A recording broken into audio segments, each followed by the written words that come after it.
இந்த குழம்புக்கு நான் ரொம்பலாம் பில்டப் கொடுக்க விரும்பலை, ஆனால் செஞ்சு சாப்பிட்டீங்கன்னா சத்தியமாக அடிக்ட் ஆயிடுவீங்க. ஹோட்டல் ஸ்டைல் வெண்டைக்காய் புளிக்குழம்பு பக்கத்துலேயே ஒரு ஆம்லேட் வச்சு சாப்பிட்டோன்னு வைங்களேன், சும்மா அந்த மாதிரி இருக்கும். ஃபஸ்ட்டு வெண்டைக்காவை வலுவலுப்பெல்லாம் போகிறதுக்கு நல்லா எண்ணெயில் போட்டு ஃப்ரை பண்ணி எடுத்துக்கோங்க. இப்போ அந்த எண்ணெயை கொஞ்சமாக கம்மி பண்ணிவிட்டு வெந்தயமும் கடுகும் போட்டு நல்லா பொரிஞ்ச உடனே நிறையா சின்ன வெங்காயம் போட்டு நல்லா வணக்கி எடுத்துக்கோங்க.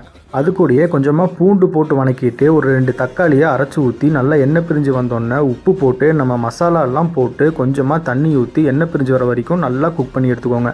இந்த டைமில் நம்ம பொரிச்சு வச்ச வெண்டைக்காவை போட்டுட்டு நம்ம கரைச்சி வச்சுருந்த புளி தண்ணி ஒரு 50 கிராம் புளியை நல்லா கரைச்சி வச்சுருந்தேன், அதையும் இது கூட ஊற்றிட்டு ஒரு ஸ்பூன் அளவுக்கு வெல்லம் போட்டு நல்லா கொதித்து எண்ணெய் பிரிஞ்சு வந்தோடனே நம்ம அரை மூடியில் எடுத்த தேங்காய் பாலும் ஊற்றி ஒரு 10 நிமிஷத்துக்கு கொதிக்க வச்சு லோ ஃப்ளேமில் கொதிக்க வச்சு எடுத்தோன்னா நம்ம வெண்டைக்காய் புளிக்குழம்பு சூப்பராக ரெடி ஆயிடுச்சு. செஞ்சு சாப்பிட்டு என்ஜாய் பண்ணுங்கள். நாளைக்கு பார்ப்போம்.